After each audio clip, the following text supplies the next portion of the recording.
Hello, science fans. It's been a scary couple of weeks. Heck, it's been a scary couple of months. The world has been brought to its knees by a pandemic, violence, and anarchy. Apparently now, truth-telling can also be misconstrued as acts of terrorism. And I really thought science-based decision-making could be the answer. But history tells us that science can be misunderstood, it can be misused, and it can be used to misinform people. But straying away from this dark history of the sciences does not help anybody. So I would like to shed some light on how science has also helped some of the evils that we experience now. Prior to the 19th century, the scientific community promulgated the idea that women can never be as smart as men because of our smaller brain sizes.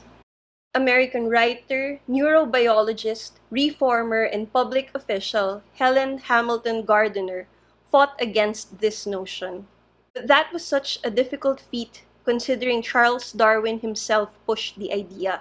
In his 1871 book, The Descent of Man, Charles Darwin wrote, "The chief distinction in the intellectual powers of the two sexes is shown by man attaining to a higher eminence in whatever he takes up than woman can attain." He added, "Thus, man has ultimately become superior to woman." But even after women have more than proven their intellectual prowess, as if we needed to, sexism still persisted in the scientific community, as we saw in the case of Rosalind Franklin. Even now, science officials question my ability to do science just because I'm a woman, to the point that I've been questioned if I even know what a pond looks like and if I've handled a mangrove crab by myself.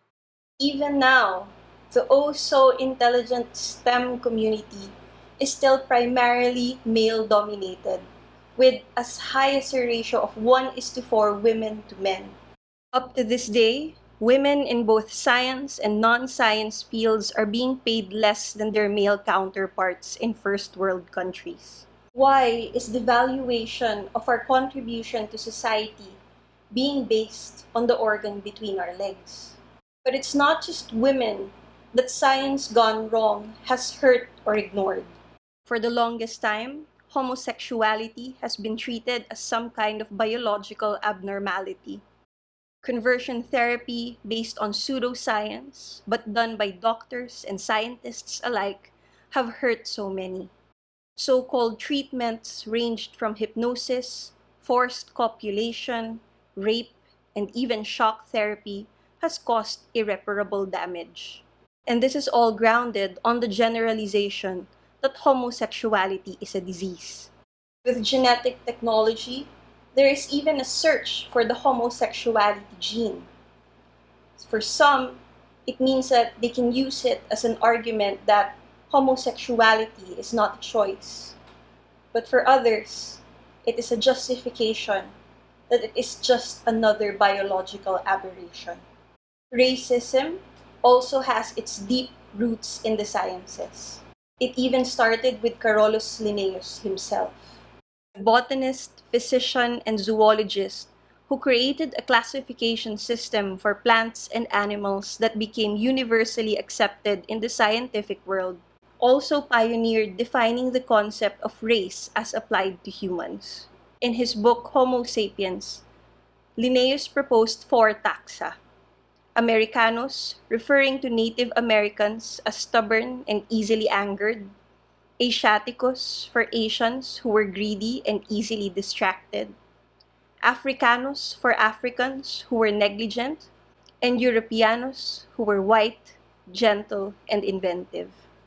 And this classification system has been used to justify the subjugation, correction, and eradication of lesser races. The debunked field of eugenics even used the natural variation present in the human species as justification for a world war that sought to eradicate the lesser races. And though post-World War II science has since evaded this rhetoric, the racism still exists. And going back to James Watson even used DNA evidence to assert his racist beliefs that Indians are servile, Chinese people are conformists, and that black people were less intelligent. This has caused a huge backlash that has caused him to lose all honors that he has earned throughout his lifetime. But this doesn't undo the damage, does it? And oddly enough, he still has his sympathizers. Others, perhaps due to their guilt, has resorted to black exceptionalism and reverse racism, as if being intelligent, being able to speak in English, and being civil is so shocking from someone who is not white, and that we are then worthy of praise. So as you can see, science and its so-called scientists have done their fair share of damage. And it's up to us, contemporary agents of change, to prevent it from falling to darkness over and over again. But the thing is, as scary as it might be, we cannot do it in silence.